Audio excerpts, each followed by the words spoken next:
how APC governors urged us out by aggrieved senators. Marginal oil fields bid net 200 billion naira. 15-year jail term awaits landlord renting apartment to Yahoo boys. Banditry, Matawale insists residents must carry guns in self-defense. Why Kano will remain in custody till November 14th by judge. 2 insurance firms lose operating licenses. And Tinubu hails acting CJN Ariwola's appointment. Okay, which story are we starting with in Nation? So Matawale is insisting against the Minister for Defense advice that, he will go on with the intention to empower his people with firearms in that state. And he says that this conforms with the Firearms Act, will be done according to the provisions of the Act, and that, he, as a governor, is the one who swore to an oath to protect his citizens, and he's doing what he should. And he went on to, to inaugurate 4 committees, which he named, whose business also is to ensure security within that state. He's also, quickly, there's a part I'm forgetting. Okay, so the committees and their names are already in the papers, and he's also stated that his administration will not, they're not oblivious to what the security agencies are trying to do to contain the activities of bandits, but he wants to assist that job and that he will proceed with it. So I took a story last week that 22 of the senators of PDP, of APC, are defecting or leaving the party. Some were going to PDP, others are going to NNPP. So the president has waded into this, trying to see if they can find a solution to this problem. So he met with 15 of these senators to find out what their issues were. And they raised about 4 or 5 issues. They said part of the allegations were the governors was their problem. These governors are the ones that caused the problem. That the doctrine of party registrars, manipulation of the list of delegates, use of political appointees to conduct primaries, intimidation of APC members, monetization of the primaries, and announcements of results before the primaries. We didn't even see all these things. And declaration of results without the primaries. So they were really upset that the governors actually interfered, and they edged us out to make them lose tickets, returning tickets. So what the president is trying to give them some kind of compensation, although he wasn't specific on the kind of compensation he was offering. But it was clear that we're trying to get these aggrieved members, because if they don't, they will lose the majority in the House, and that will be a problem for them, for the APC party. Yeah, so 2 quick stories. The Federal High Court in Abuja yesterday dismissed the bail application by Nnamdi Kanu, that's the leader of IPOB, and he says because he was trying to get a revocation of the arrest warrants issued against him when he ceased to attend court. And I know this happened in 2017. So the Justice Binta Nyako said that the application filed by Kanu's lawyers was an abuse of the court process, because at the time he had failed to provide the reasons why he absconded from court, and he was given a bail based on health reasons, and then he disappeared. That even the day the bail was revoked, that his shorties did not know his whereabouts in court, and they were saying they wanted to be discharged from that. And so he's saying that the president's application amounts to an abuse of court processes for attempting to relitigate an issue already decided by the court. That if the defendant is dissatisfied, he should go to the appeal court and, appeal this one. But right now, this case is dismissed, and it continues. Then the second story I wanted to just quickly, EFCC has said that any landlord who gets in a Yahoo boy as a tenant will be made to serve 15 years in jail. And they're going to be having like a town hall meeting today where they're going to enlighten people. So when your tenants are coming in, you have to ask them questions. Where do they work? I don't know, because everybody claims, but everybody claims they do business. So how do we really find out who's the Yahoo boy and who's not? Yeah. It was like a brother. He just creating a we don't have data here. We don't have data. So why will you hold the landlord responsible? We have to take data. He said they don't come for NIN. They say they didn't bring it to their house. Everybody has done it. Let me take your story. Or your deputy governor is suing the State Assembly over the faulty impeachment process. We recall that the Oyo deputy governor has fallen out of relationship with his governor, and he decamped to another party. His name is Deputy Governor Raouf Olaniyan. His lawyer took the case to court in Oyo State High Court yesterday and asked that the State Assembly Speaker as well as the clerk be ordered, be served to appear in court, because the case couldn't proceed because there was no representative from the State Assembly, and he's calling that it doesn't say anything wrong with impeachment, but it needs to follow the rule of law. And his concern is that this process isn't following the rule of law, and he wants the courts to intervene. Okay, moving on quickly now to the Punch. Ex-CGN to get 2.5 billion naira benefits. Senate begins corruption probe. Picture story here. Edo pupils learning on bare floor. Community seeks government's help.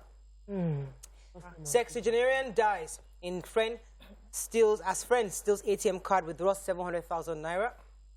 Strike. Abiodun meets Labour today. Laments cash crunch. Lagos lives 1,598 pilgrims, promises refund. Exercise restraints, Buhari tells aggrieved senators. Will apply diplomatic pressure to help Ekweremadu, Madu says reps. Dollar hits 615 naira to the dollar as local raw materials sounding drops to 54%.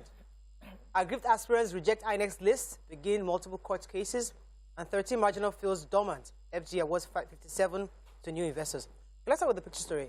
Okay, so the picture story is the picture of students in school in a community called the Ofunwegbe community along Okada Junction in Ovia, southwest local government area of Edo State. And exactly. The point exactly, because you know. So this is very close to the state capital, but this school barely has, proper facility. It's completely dilapidated. And according to the chairman of the Community Governing Council, Mr. Igodaro, he said the state of the school, the government has to come.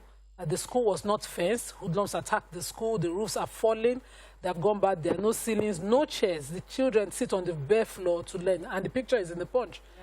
You can easily check for yourself. Right. And he has also called on the government to quickly help to come to their aid and rebuild the school. They're asking them to also invest in other facilities. And right, so the reason I was interested in that story because I have done some work there too, and I know that the government is doing a lot of work. So the first strategy was to... In his first step, I didn't disrupt you as speaker. I let you speak. It will be unfair not to say something because I know some information in this thing. The first strategy was to train the teachers. All teachers were properly trained. Infrastructure was second. Now, they've done over 400 schools already. You cannot wave a magic wand and have all the schools. Did you see all 400? The school, did you see all 400 or you were told? In zero situation. Zero. I'm telling you, when I say zero, I mean zero. This man is rebuilding. So not all the schools, absolutely. There are many schools that have been... I have been to a few schools, not all. I've been to a few schools, but I know over 400 has been invested in already. And this government said they are going to work on it. So you're right. This hasn't been touched. But the point is that they will touch it, and every single school, because the World Bank has given them $75 million because they know what they're doing. They do something right in education. That we like to so we should give it time, right? So we give it time. But the first thing they did was content. Make sure learning goes taken in school. I sort of agree with that. By training the teachers. Because some children do too well. Under the tree, if you like train a child energy, they can still pass their boy. But fix the training first, and then we move on to... We have not taken the paper. No, I was ready for Nima. No, she has finished now. And I'm just questioning. Please send pictures from your communities. Let's see what is happening. So the family of a 60-year-old man, Isaac Wahab, have been thrown into mourning after he reportedly died from shock when an unauthorized withdrawal of 700,000 was done from his account. So according to the story, they said that a friend of his, Mr. Ola, needed money to pay his rent, and so he came to him and was telling him that he would have to sell his generator to raise any amount of money just to support his rent. So this particular Isaac told him, don't bother about selling your generator, and gave him 10,000. Said, I'm expecting my tenants to pay me. From there, I'll give you something so that you can sort out your landlord issues. But they went for a drink. I think he got him drunk and then stole his ATM card and went to withdraw money in 3 tranches from a POS. The shock now killed the man. So his family members are out looking for him. They have seized his phone. They couldn't find him. He's nowhere to be found. They have taken the matter to the police since June 23. The police is saying now that nobody has reported the case to them. So I just believe that they have to look into it. This is really, really... All right, let's go on a quick break. When we come back, we continue with our reviews. Stay with us.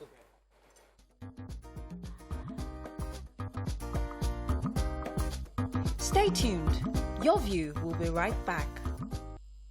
Thanks for staying with us. All right, moving on now to Daily Sun. Buhari panics over looming mass defection from APC. Senate in fresh push to amend Electoral Act. Our church killing, we have not arrested any suspect. Hey, I hope somebody read that story. It says police. Wow. Jonathan opens up to the 2014 confab report. Tinubu certificate non-issued if INEC record is efficient. This was Odima. Rep someone Aregbe Shola Unyama, others over Ekweremadu. 15 feared killed, others missing, renewed Ebonyi Benue boundary dispute, and impeachment of your deputy sues House of Assembly. Okay, which story are we starting with? Said about 15 people in Ukwagba Mbo community in Ohauku local government area of Ebonyi State yesterday were confirmed killed. Said many were declared missing, and property worth millions were destroyed by gunmen who attacked the area. So according to the sources in the area, they said that they've been accusing the Aguila neighbors in Ado local government area of Benue State, said that they are the ones that are carrying the deadly attack. And according to the coordinator of Mbo North Development Center, Echem Onyekachi, confirmed the incident yesterday. He said, however, only 7 bodies had so far been discovered following the incident. They also said that there were many houses and shops that were burnt down in many places. But before now, they've been having clashes with the Ado local government area of Benue State. So, and it's usually this kind of period that they come in and do this sort of killing. Also, they were asking that the government should write to the National Boundary Commission for land demarcation between Mbo and Aguila people. They've been having issues with their land demarcation. The Ado people, on the other hand, are saying that this is not us. We have not had any issues with these people for a long time, and so proper investigations need to be done. And, you know, they also, some other persons were saying that about 15 persons had died from this, and some other people are still missing, so likely we'll have more numbers of people. Okay. So I want to take the story of Governor, Imo State Governor Hope Uzodinma replying to people that are saying that there's an issue with the certificate, Asiwaju Bola Ahmed Tinubu's certificate, because the presidential aspirant for APC signed an affidavit and submitted it to the electoral body saying he did not attend primary school and secondary school. And the former governor of Lagos also, however, claimed that he had 2 degrees from 2 U.S. universities, which he further stated the certificates were stolen by unknown soldiers during the military era in 1990. So Uzodinma was supporting the APC presidential candidate, saying that there's no issue, that if INEC keeps records of all the information submitted to them previously, they wouldn't have any issue. That this man contested for as a senator in the 90s and he won. He contested in 2023 and 1999 as a governor, and he also won. He served in many capacities, and so the issue of INEC, if INEC is keeping record, certificates or lack of certificates of the APC aspirant Asiwaju Bola Ahmed Tinubu shouldn't be any issue at all. Then he also appreciated the president for supporting the Army Day celebration in Owerri, saying it will strengthen the measures on ground to contain banditry and insecurity within the region and send strong signals to criminals about how safe the zone is going to be. All right, so there was a media briefing yesterday in Abuja. The first PRO, Olumuyiwa Adejobi, was saying that he knows nothing. You heard that story? No, he was saying that he knows nothing. He doesn't have any official comments to make on the Owo shooting. That just like everybody else, he saw the news and the rumors on social media and the TV, but nobody has been arrested. That some items picked up at the scene, he's helping them with the investigation. But as of today, no one has been arrested linking to the Owo massacre. And this is important to take because there were rumors of people were arrested, taken to Abuja. So we have different stories, but he's saying the police is the only official source to let us know if indeed the people have been arrested connected to the massacre. And he's saying that it's not. Story. Right. So the Senate were applauding the Supreme Court judgment. Supreme Court has ruled now that, you know, the Minister for Justice and the High Court judgment that he was trying to rely on to delete Section 84 sub 12 of the Electoral Act is null and void and is wrong. And so the Senate is saying, thank God that the Supreme Court has, you know, established further the foundation of separation of powers and giving the power to create acts and legislation to the Senate and the National Assembly only. By this judgment, they've restored the principle of separation of powers and the independence of other arms of government. Okay, let's move on to Vanguard. Ex-CGM must be probed in judiciary's interest, Senate. Self-defense reps ask FG to send troops to Zamfara. NNPC GMD blames fuel scarcity hike in diesel price on moribund refineries. Alleged rigging plans deny APC leaders government officials visa, says PDP writes UK and US. Ekwemado, we won't allow humiliation of former Deputy Senate President, says reps. Why I couldn't implement the confab report, says Jonathan. And we're unaware of fresh route to stop Tinubu, says Ogala. Okay. So the major headline, the Senate again is saying that they will continue with the probe that started into the activities of the Supreme Court. Even though the CJN still resigned, they had already established that the Senate Committee on Judiciary, Human Rights and Legal Matters should probe some of the allegations against the CJN before his resignation. And so that probe must continue. I also talked about the body of senior advocates of Nigeria then gave a vote of confidence to the CJN, saying that he was a gentleman in all ways because, he resigned on health grounds, being something that had not been done prior to his resignation. And there was just somewhere I read he's getting 2.5 billion as a severance package. As a severance package. The break is in Punch. Go to the breakdown. He's getting a house, any house, wherever he wants, a mansion actually. You can say house, a mansion, either in Abuja, wherever he chooses, his house staff, his cars, he's keeping official cars. It's a whole lot of stuff that he's going to be getting. I'm happy for him. I was going to take the story, Ekweremadu. So the National Assembly yesterday saying that they will not allow any actions that would humiliate Senator Ekweremadu. And the Speaker of the House of Assembly, Right Honorable Femi Agbajabiamila, was saying yesterday that it would do well for us to remember that a criminal charge does not constitute conviction or conclusive proof of guilt. This is merely the beginning of a judicial process.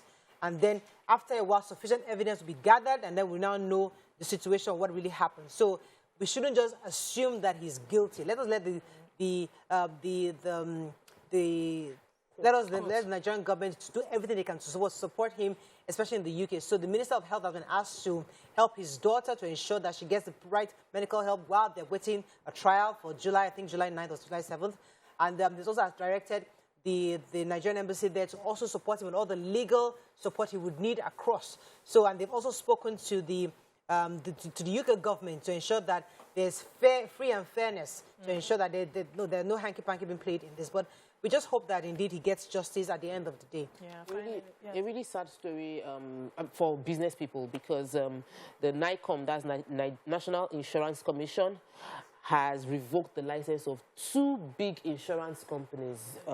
Niger Insurance has been in existence for 60 years, and Standard Alliance Insurance has been in existence for 41 years. Both companies listed on the stock exchange, both companies' license revoked. And we really need, I've been discussing how important insurance is to everybody around me that does business, and then to have such huge companies with heritage just get having issues. They have now appointed liquidators, and they have assured stakeholders that their interest and investment will be protected. Additional information will be released over time, but still.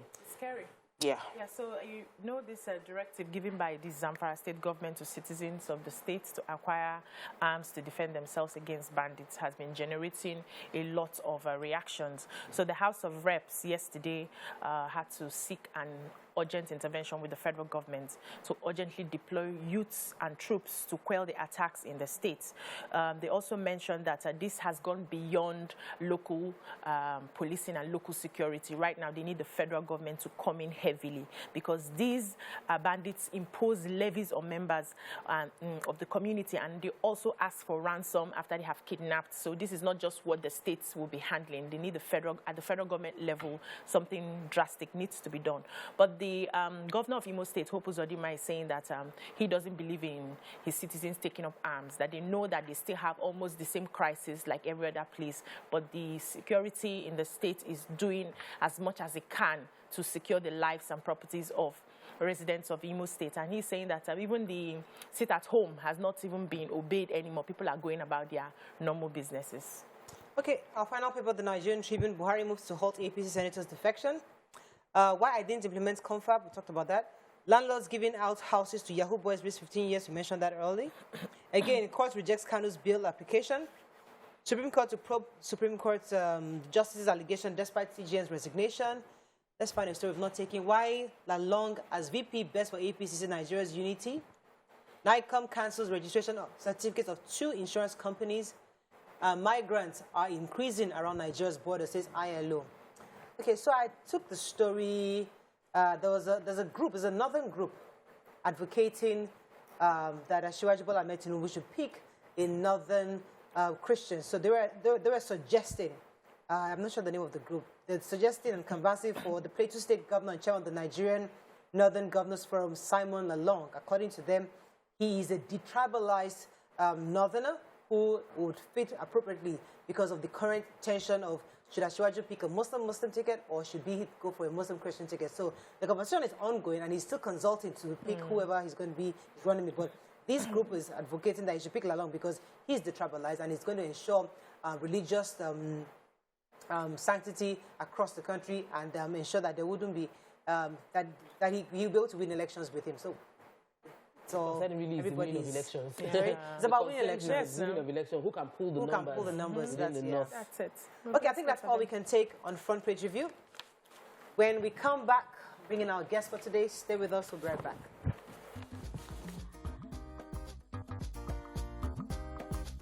Stay tuned. Your View will be right back.